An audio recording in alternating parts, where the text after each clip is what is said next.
guys, and welcome back to Battlestar Galactica. If you are new here, welcome for the very first time. I'm Carmen, and today we are watching Season 1, Episode 10. I did that a little bit weird, but I'm just gonna go with it because why not? It's all relevant and factual information. So, last time on Battlestar, we had the introduction of Ty's wife, Ellen, I believe is her name, and there is a lot that we could say about her. I've already said most of it in the post-episode discussion for last episode, so I will not reiterate or repeat myself. Not a fan. Don't think she's a good person. In fact, think she's a quite horrible person. Regardless of whether or not she's a Cylon, she is bad news for Ty and just everyone on board the Galactica, really. We also had Gaius and Six, and they had some interesting moments with Starbuck, and that was fun. But we also had the revelation that he is actually not going to be forthcoming about what the machine says, whether or not people are Cylons or are not. And I think that in a way that's really intelligent of him and very smart, because as I have said multiple times throughout this show so far, people as a whole can be kind of stupid, right?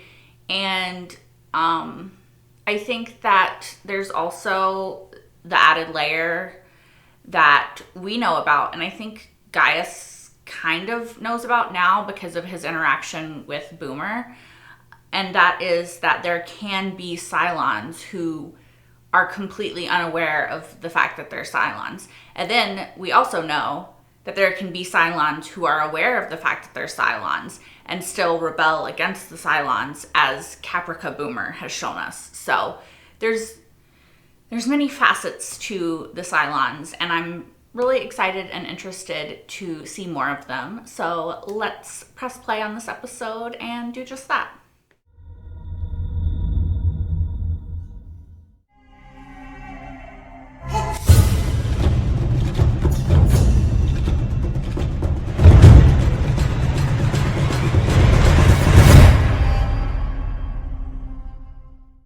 I can assure you the fuel shortage is our number one priority. I anticipate they will soon find Tillium. Tillium. 36 days in space. Tillium fuel reserves down to 5%. That doesn't sound good. Tillium ore is extremely rare. If we don't find any, how long before the fleet runs out of fuel? So they use Tillium for fuel. That we only have enough for 2 more jumps. Yes, that is correct. What? Do we have a contingency plan if we run out of Tillium? Wait to die? I mean, stand and fight is a better way of saying that, I guess. Is she... Oh, she's the hallucination part of her medicine. We would use our last fuel to jump to the nearest planetary system. And pray we're lucky enough to find a habitable planet. She makes a good point. Oh, I don't like snakes. Wouldn't we be like ducks in a Cylon shooting gallery? Yes, we would. That's not a reassuring presidential thing to say. Laura. I would have already screamed and ran though, TBH, so good on her. The little ones are kind of cute. Sorry. That is all for now. Intellectually, she knows they're not there though, right? We've 87 of asteroid field. Any luck? How many times are you gonna ask me that, Boomer? Until there is luck. Until you find some Tillium ore. Did they find it? Jackpot, Boomer! That asteroid dead ahead is a mountain of Tillium! Yay! We're heroes! Great, Boomer! The second that I score, the bus driver jumps in and takes the credit. Okay, so who's the one that we suggested? What? Silence. Oh, shit. The rock's crawling with them. The only Tillium within 12 light years, and we gotta kiss it goodbye. Yeah, along their asses if we don't get out of here.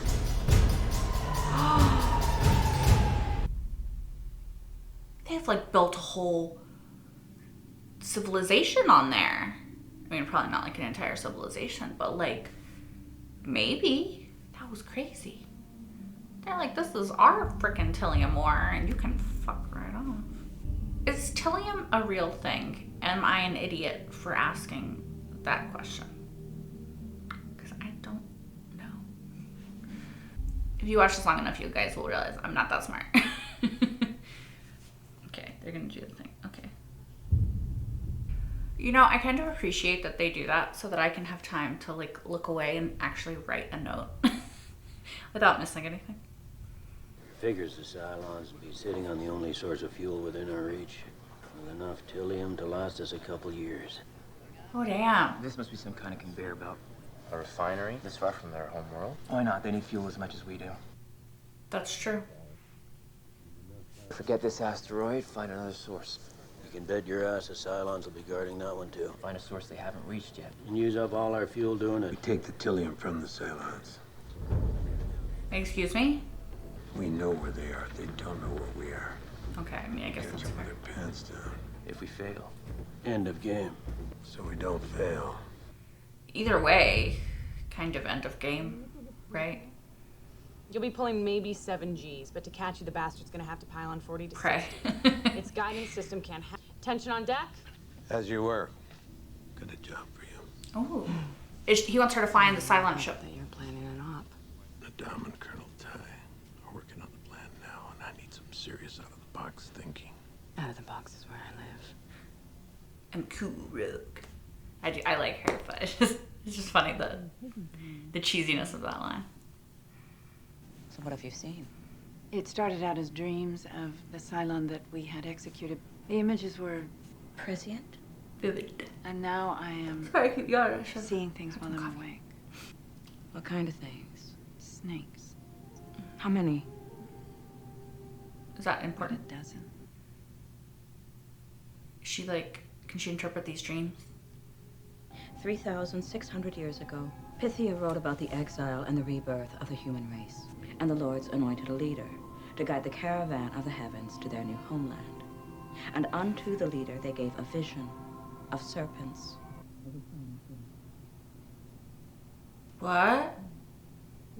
That the new leader suffered a wasting disease and would not live to enter the new land. But you're not dying, are you?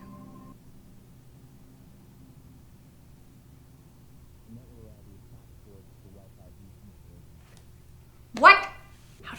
How did Pythia know these things? It's a textbook perfect plan, which is why it won't work. I want Starbuck in here because she's not weighed down by conventional thinking. All due respect, gentlemen, we're not as crazy as she is. In this case, it works to her advantage. Although don't tell us. Do not say. Don't tell us the plan. To start, Don't tell us the plan. here's what I would do. Cut away. Cut away. At position code Deacon, we'll need 3 civilian freighter ships to use as decoys. The thing is, when they tell us a plan on a show, it almost always means that that plan is not gonna work. Close enough to launch its Vipers at the base. As soon as the decoy freighters arrive in the system. I like how that lady is just there to like push it onto the map. The Cylons move towards the decoys. Galactica's Vipers will come in from behind and obliterate the base. How many casualties do we anticipate? It'll cost us. How many? If you keep running from the schoolyard bully, he keeps on chasing you, but the moment you turn around and stop and you punch him really hard, he'll think twice about coming back again.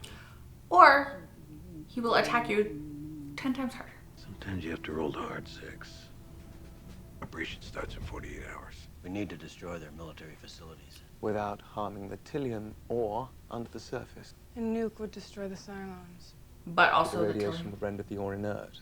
Refined Tillium contains tremendous enthalpy to the order of 500 million megajoules per kilo. You should get a suitably devastating explosion without the radioactive fallout. All we have to do is hit the right spot. Specifically, you need to hit the staging tanks for the refined Tillium precursor. It's a lot more unstable. Is he flirting? I need your advice on this one. You must have an inkling where I should tell them to bomb. No, but God does. I said relax. All right, but please don't. Where would the staging tanks be, Doctor?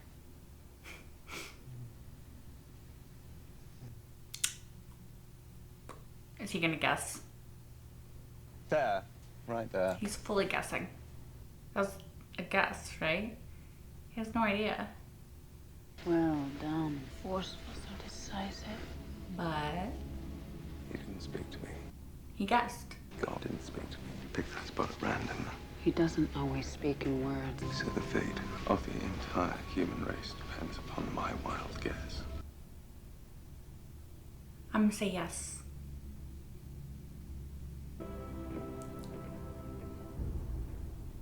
She doesn't seem that worried though, so I mean, she has faith, right? So How's the knee, Starbuck? Apollo's leading this strike force. You're gonna have to sit this one out. Combat, you gotta pull 6-7 Gs. Doc says your knee won't take it. he's gonna put more weight on it. Viper thruster pedal requires this much force to activate. That's a lot of weight. 5, 4. This was only 3 Gs, Starbuck, not 6. But you're staying home. I mean, that seems fair. You don't think I'm up to this? Of course I do. You'll be fine. She just would feel better if it was her, right? She doesn't want to risk anybody else. Well, Kara, I'm sorry you're not suiting up. But this isn't an ego trip. This is my job. And don't think for one moment that I will not get it done. Because we've got one shot. Don't frack it up by overthinking. I think that Lee will do fine. I mean, of course, I also think that you told us the plan, so it's not gonna work, but... It's odd, isn't it? That we haven't seen a single living human being since the one you shot when you rescued me. Probably hold out in their fallout shelters or something. 2 ways out and a lovely view. It could be better. Feather bed and still comforter. True. You hungry? I don't know. What do we got? Peanut butter. Peanut butter's good. Is she pregnant? Sharon, have you been taking your anti-radiation meds? I think it was those cold beans we had this afternoon. I think it's something else. They just had sex. I mean, I don't know if you would have morning sickness that soon. So maybe I'm just being paranoid, but... Got something for you. Does he? Is it like a little good luck From charm? your grandfather. Is that a good luck charm? My mom bought it for him when he was in law school. Dad used to carry that into court cases. Claimed he never lost. So you're worried too? Of course he is. You're his son. About what? You know, sometimes it feels like the whole ship thinks Starbuck would do better. Aww. I don't. How can you be so sure? Because you're my son.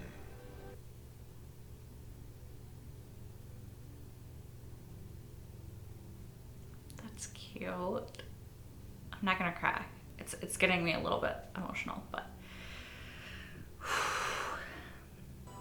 I'll bring it back. You better. I'll kick your ass. It's a good lighter. That's cute. It made me cheer up a little bit, I'm not gonna lie. I hear Cylons. Sharon, wake up. Let me see.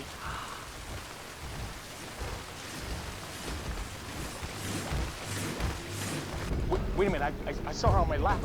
I saw her blood spill on my lap. Let's move, mister. You need to explain something to him, Sharon. What the hell is going on? I don't know. We'll figure it out later. Okay, so she's just gonna pretend that she doesn't know what happened. Okay. I guess that's a way to play it. We'll see if it works. We are now within launch range of the Cylon base. Four flight nebula, Delta initiated. Ball's in play. Now they'll try to locate the decoys. And when they do? Oh, hell breaks loose. Until then? We wait. We wait. Yep.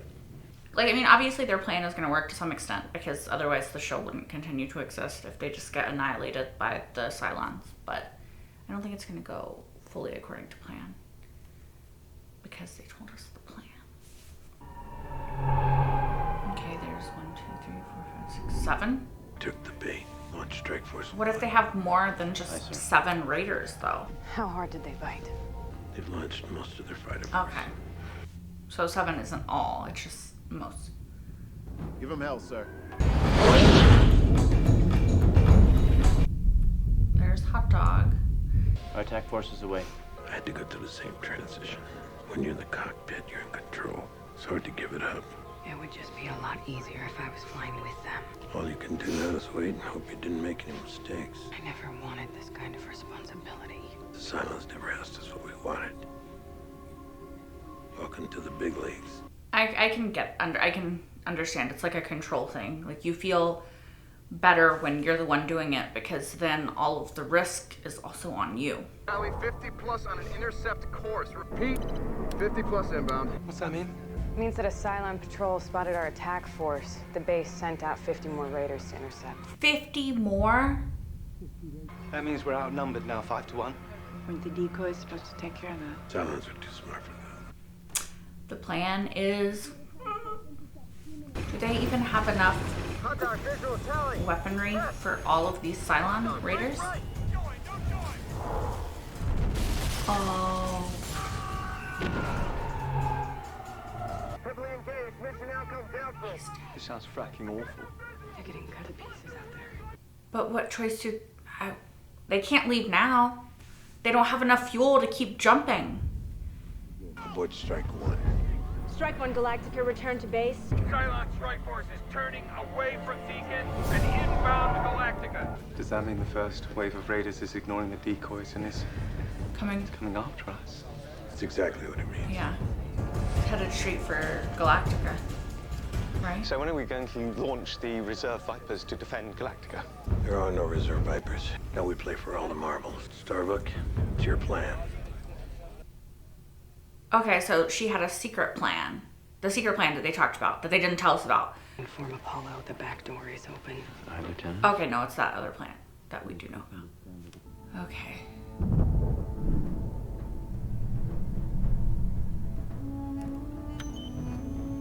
Okay, where all these people come from?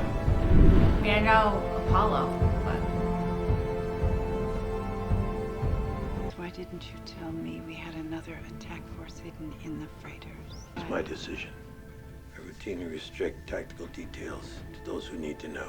Old habits die hard. So you still might pull this off?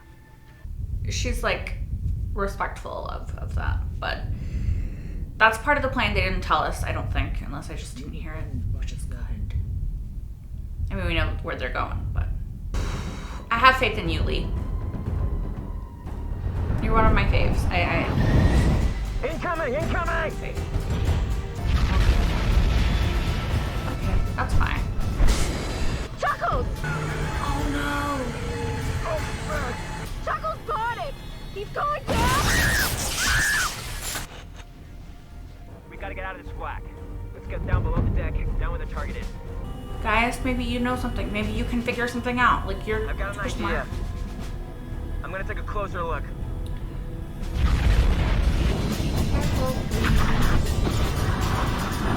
Notify the Strike 1 Vipers that they can stop running and blast those bastards to hell.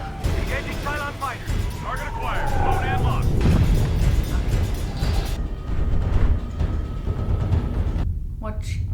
What you gonna do, Lee?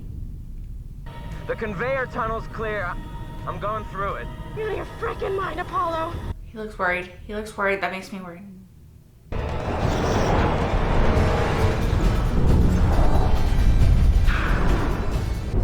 Go up? Can you go up? Okay. He can. I would be so dead. Can I just say? There you are.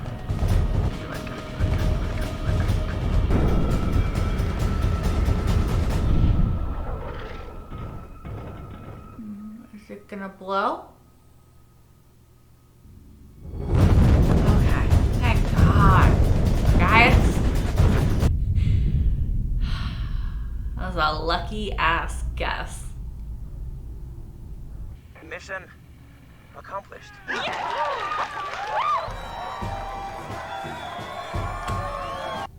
That was a very close call. Thanks to you, we have enough fuel to last us a few years. And Lee. I mean, Lee had a little something to do with it. I think we should acknowledge that. Guys. Now people are gonna have faith in Lee. Magnificent bastard. That was one hell of a piece of flying, and I couldn't have done it better myself. It was amazing flying. I wasn't sure the crazy ass plan of yours could even possibly work.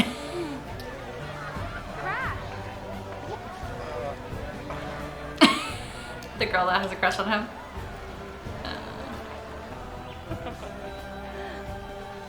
Imagine smoking in a confined space like that, though.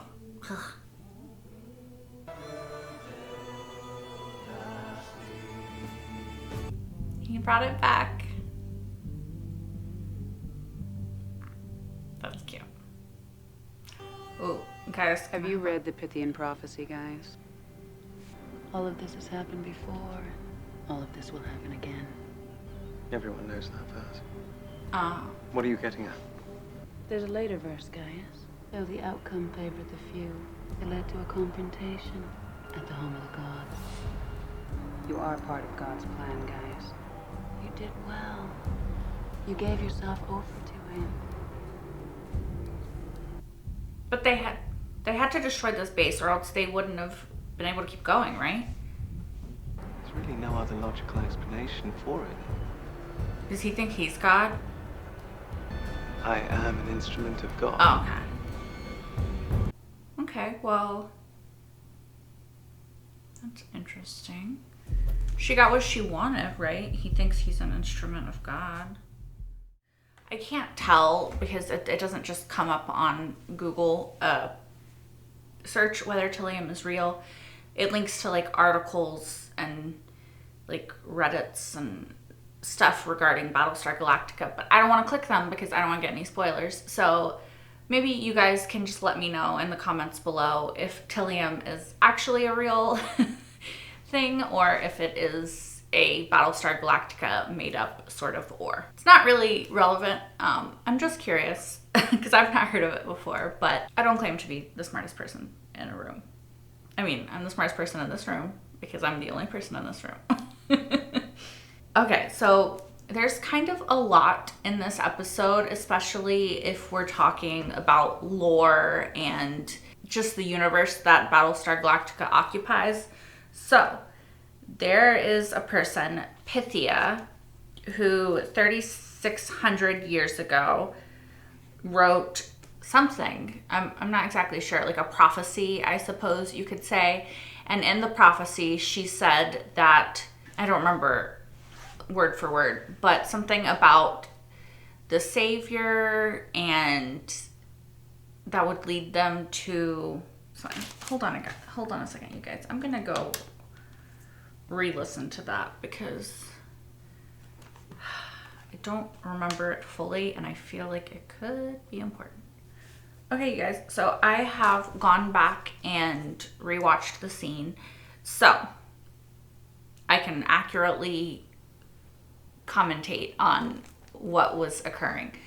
So we learned a bit of lore about, or lore pertaining to prophecies in this world. There was an oracle. I'm not gonna re-say everything because you guys have seen it and this isn't about recapping what happened, but it's fun to learn the lore. It's also interesting to see the different interpretations of the lore because, so Pythia talked about that the leader that was appointed to guide people to the new homeland would get a vision of serpents 2 and 10, 12 essentially, right? And that would be sort of an omen of things to come. And that the appointed leader, I guess I am kind of recapping a little bit, would be suffering with a disease that would cause them not to reach the homeland. What's interesting to me about this is that it points to the president, right? Because she obviously saw around a dozen snakes on the podium. That's her vision. We know that she is suffering from a disease that is causing her to waste away, right? Hopefully she can be saved, but I mean, we don't really know if the Kamala, I think, extract is going to work or not. So she might not make it to the homeland. Like, this oracle could be correct. And what's interesting is that in the end,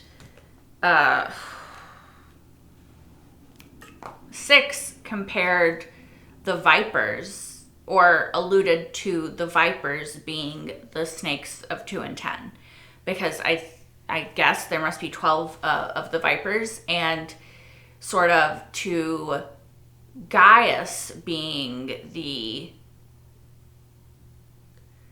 leader or having something to do with it.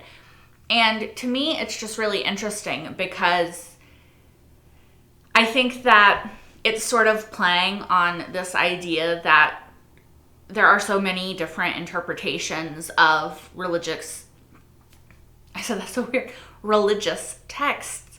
And there are so many different translations, so many different ideas about who is what and who this could be referring to in this passage, or what this could be talking about in this section.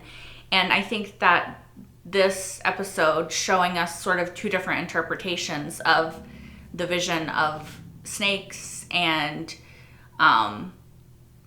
serpents, I guess, is what they said. So I'll go with that. Serpents, and just the different ideas of who it is referring to is sort of interesting because of that parallel, like I said, right? There's not necessarily a right person and a wrong person. It's just like, we, the audience, are like, oh yeah, that totally fits the president. And interestingly, 6 is like interpreting it in a very different way. And so I'm just curious as to what that's maybe going to mean going forward, and if that is going to come back and somehow relate to everything else that we're seeing that's happening, right? Because, I mean, how can it not, right? Like, okay. Also, speaking of religion and the oracle and this prophecy and who it fits and who it doesn't, right? I think that there is a lot of guessing when it comes to prophecies and that sort of thing. And I think that it's like trying to fit as close as you can to it. And I think that you can self-fulfill a prophecy, right? By making certain choices and choosing certain people for X, Y, and Z role. But it is really interesting that this Pythia had this prophecy and said that, and now it's sort of coming to pass. Like, I do have to wonder about the supernatural sort of element on this show, the mystical element that is at play, perhaps because we are in a different world. Like, we don't know for sure the definite rules of this world. We don't know, like, every single thing. It would be foolish, I guess, of me to assume just a strictly, like, scientific basis for this show with no hint of mysticism or anything else at all, right? So I think it's really interesting to contemplate, because I'm not sure if there is a God in this universe, if there is any sort of actual, like, mysticism, if there is any sort of, like, supernatural elements at play, if psychics or oracles or whatever are actually psychics or oracles, or if they are just coincidentally landing on something that happens. Because 6 also said at the end that all of this happened before and it'll happen again, right? So if it happened similar to this before, it would be really easy to predict that it might happen similar to that again if that's in like their Bible sort of book, right? So I don't know. It's really making me question though, because I definitely was more approaching this show as scientific and like the Lords of Kobol versus God religious sort of debate of monotheism versus polytheism was just sort of an intellectual debate of like, there's no way that we're going to actually find out at any point in the show whether or not the Lords of Kobol or God really exists, right? It's sort of like you can't really prove or disprove it. I guess in television you can, but I was thinking of this more as like a mirror of our world where like you can't really prove or disprove the existence of God or gods or whatever, you know? So I don't know. It'll be interesting to me if they go down the path of actually like proving this prophecy real, and if they actually like who is the prophecy actually intended to be about, or what, you know? Like, is the Galactica the appointed leader? Is Gaius the appointed? If the Vipers are the snakes, then it makes sense that like the Galactica could be the leader that's ushering them. You know, Adama could be, Gaius could be. Again, it's just different interpretations of the same sort of text. But of course, if it's Gaius or the Galactica or Adama, then we have to wonder, like, is something going to happen to X, Y, or Z before we get to Earth that would cause them not to see, like, the promised land, so to speak, right? So that's interesting. Maybe I'm thinking way too much into this. Maybe I'm overanalyzing things, because I do that a lot. But I love the religious debate in this show. I think it's really interesting and well done. And I don't know if I'm all for Gaius fully believing he is an instrument of God, just because I feel like 6 wants it too much, and in a way that makes me not want it. Also, I think that people who believe they're on a mission from God can be very dangerous and can, you know, make some interesting choices. You know, there's plenty of very good people in this world, and probably that one, that believe in God and believe they're on a mission from God and all that stuff. But there's also, it's a fine line, right? You know, I think that there's also nothing more dangerous than somebody who thinks that they're doing something in the name of religion and in the name of God.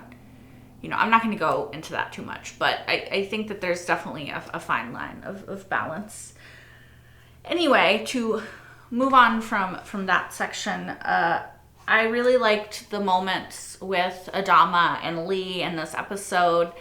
I really like both of them as characters, and so to see them having these sort of father-son bonding moments are very interesting, and I appreciate them. Like, I love a good father-son bond. Like, I don't know what it is about it. Like, it gets me. Like, any parental bond. But yeah, I do think that in particular, father-son bonds, for some reason, they really seem to affect me a lot. So I like it. I think that it's interesting that Adama said that he's not as good of a father as his father was. His dad was a lawyer, apparently. He went into the military. And I think that, I wonder if, I don't think that we will get shown this, but I would be very interested on a psychological level to delve into Adama's relationship with his father and any sort of impact that would have had on the way that he raised his sons and how all of that went about. Because I think that, you know, the psychology of the way that you're raised and the things that happen to you in childhood and how that then affects you for the rest of your life and affects the way that you in turn raise your children, I think is a very fascinating subject and topic. I don't know that we're going to delve into it too much. It'll probably be just more of a slow build of their father-son bond reasserting itself after the death of Zach and them finding a way to get close again, which I'm okay with as well. But I'm a psychology nerd. Like, I don't know that much about it, but I just love to delve into people's minds and the way that they work, because I think it's a very fascinating topic.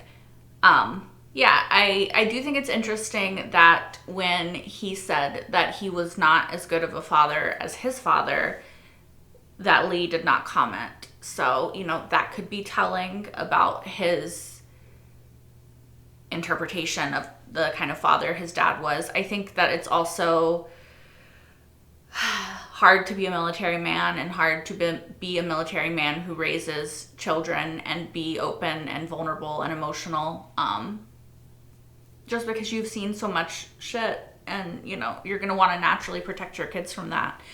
So, yeah, I don't know. I find their relationship really interesting, and I hope to see it flourish and grow a lot more throughout the show, and to see a lot more cute moments that make me cheer up, but hopefully not cry.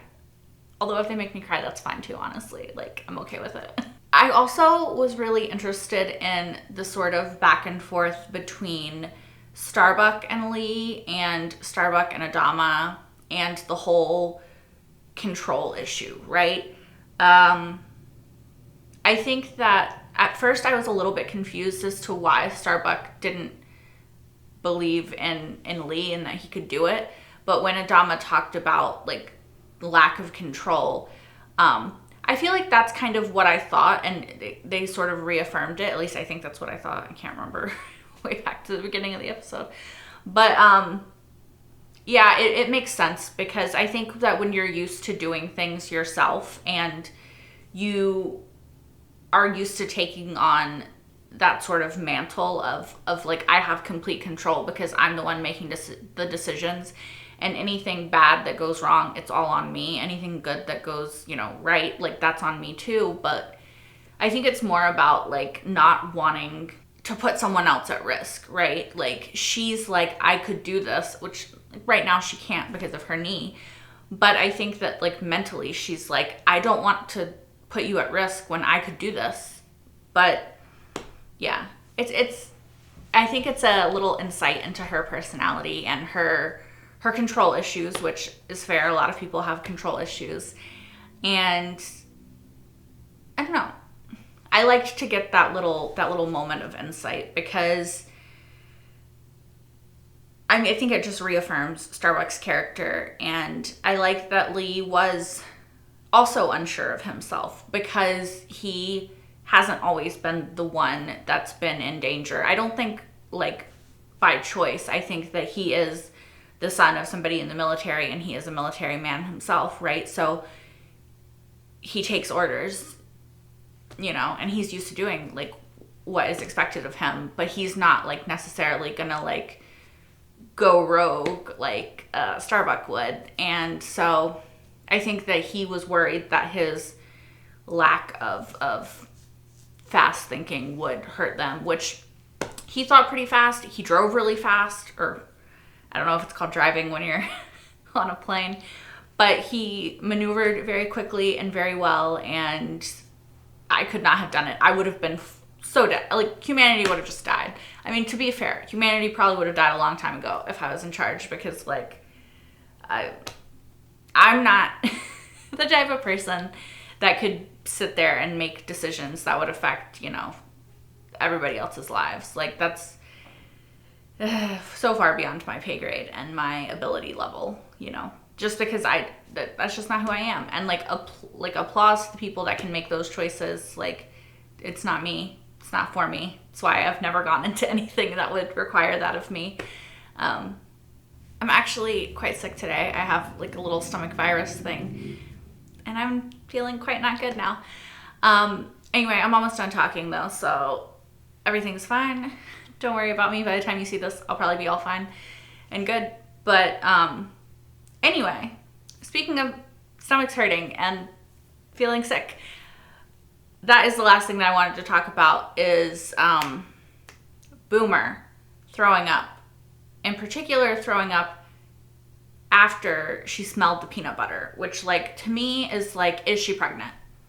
They just had sex. So I don't know how quick morning sickness works. I feel like it's not that quick, but because I think it was literally just like a few days ago, maybe a week, that they had sex. I'm assuming unprotected. I don't think that they have condoms, birth control. I mean, I think they have it in this world, just probably not on the run. It's not something they were like grabbing, like, oh, gotta have this.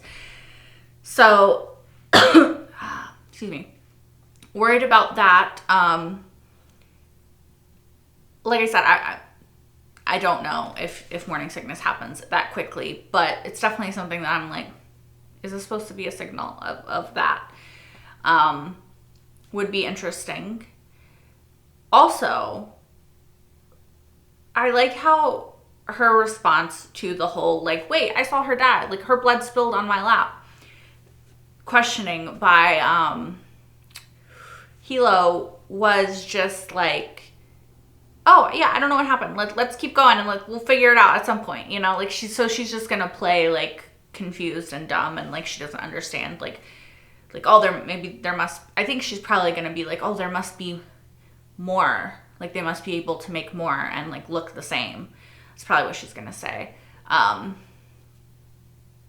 think it's tricky, though, because, like, could Hilo start getting suspicious?